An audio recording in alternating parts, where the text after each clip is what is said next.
ছোট্ট বন্ধুরা, এটা হলো মোহাম্মদপুর গ্রাম। গ্রামটা দেখতে অনেক সুন্দর, নিরিবিলি।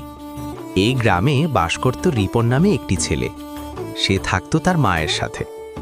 তার বাবা অনেক বছর আগে মারা গেছে, আর মা মানুষের বাসায় কাজ করে যেটুকু টাকা উপার্জন করত, সে টাকা দিয়ে তাদের ছোট্ট সংসার চলত। একদিন রিপনের মা কাজ করে বাসায় ফিরল। তারপর মা, তুমি এসেছো? এত দেরি হলো কেন? তোমার জন্য সে কখন থেকে অপেক্ষা করছি। তাই নাকি?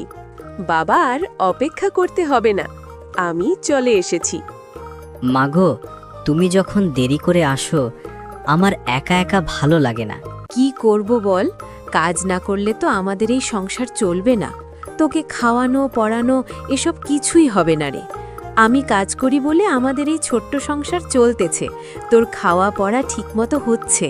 তবে তুই চিন্তা করিস না, আগামীকাল থেকে আরও আগে আসব।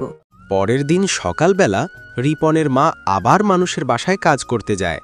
অন্যদিকে রিপন তার বন্ধুদের সাথে খেলাধুলা করতে যায়। তারপর কিরে রিপন, তোর এতক্ষণ হলো আসার? আমরা সেই কখন থেকে অপেক্ষা করে আছি একসাথে খেলবো বলে। আর বলিস না, সকালবেলা ঘুম থেকে উঠতে দেরি হয়ে গেছে, খাওয়া দাওয়া করতেও দেরি হয়ে গেছে। তোকে একটা কথা বলবো রিপন, তুই সবসময় একই ড্রেস প্রতিদিন পরে আসিস কেন? এরকম নোংরা লেগে আছে। আমাদের ড্রেস দেখ, কত সুন্দর দামি। আমার বাবা বিদেশ থেকে নিয়ে এসেছে। আমি তো তোদের মতো বড়লোক নয়, আমি গরিব ঘরের সন্তান। আমার বাবা মারা গেছে অনেক বছর আগে, আর আমার মা মানুষের বাড়িতে কাজ করে আমাকে খাওয়ায় পড়ায়। দামি সুন্দর ড্রেস কেনার সামর্থ্য নেই। কি বললি তুই? তোর মা মানুষের বাসায় কাজ করে, তুই কাজের বুয়ার ছেলে? আগে যদি জানতাম তুই কাজের বুয়ার ছেলে গরিব, তাহলে তোর সাথে আমরা বন্ধুত্ব করতাম না, খেলতাম না। এই চল, সবাই এখানে এক মুহূর্ত না। এরপর রিপনের মা বিকেলবেলা কাজ করে বাসায় ফিরল। বাসায় এসে দেখে তার ছেলে রিপন মন খারাপ করে বসে আছে। রিপনের মা বলল, কিরে বাবা, কি হয়েছে? দেখে তো মনে হচ্ছে মন খারাপ। কেউ কিছু বলেছে সোনা? মা, তুমি এসেছো? আমার ভীষণ মন খারাপ। আমার বন্ধুরা আমাকে অনেক কষ্ট দিয়েছে। বলছে আমার কোনো নতুন জামা নেই, আমি পুরাতন নোংরা জামা পরে থাকি। তুমি আমাকে নতুন জামা কিনে দাও মা, না হলে আমি আর খেলতে যাব না। বাবারে, আমরা যে বড্ড গরিব, আমাদের লবণ আনতে পান্তা ফুরায়। আমাদের এই সংসারটা চালাতে চালাতে হিমশিম খেয়ে যাচ্ছি।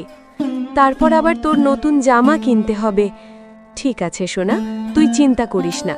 আগামীকাল ম্যাডামের বাড়িতে আরেকটু বেশি কাজ করে টাকা নিয়ে আসব।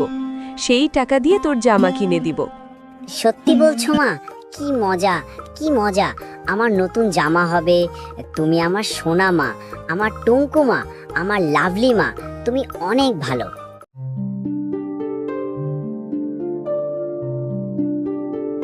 আপা, বাসার সব কাজ হয়ে গেছে? আপা, একটা কথা বলতাম, যদি কিছু মনে না করেন। আরে না না, কিছু মনে করব না। বলো, তোমার কিছু লাগবে? আপা, আমাকে 1 মাসের বেতন অগ্রিম দিবেন, আমার খুব দরকার।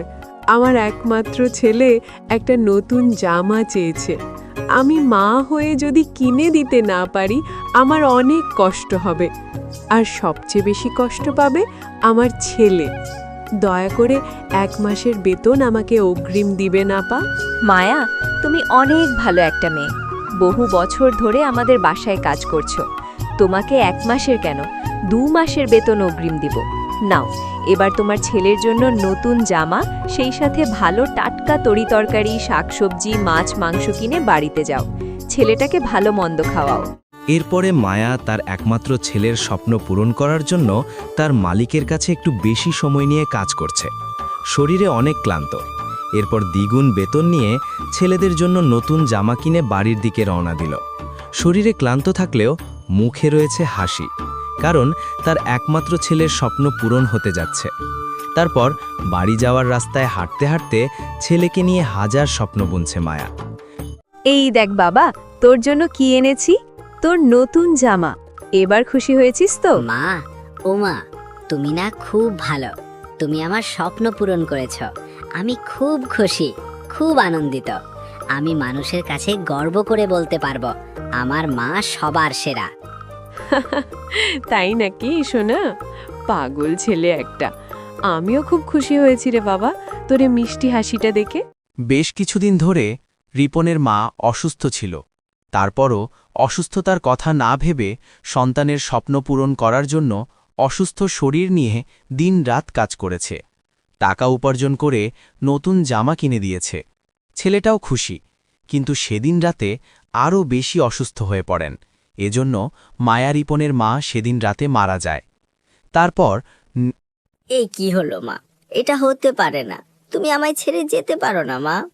এই দুনিয়াতে তুমি ছাড়া আমার কেউ নেই।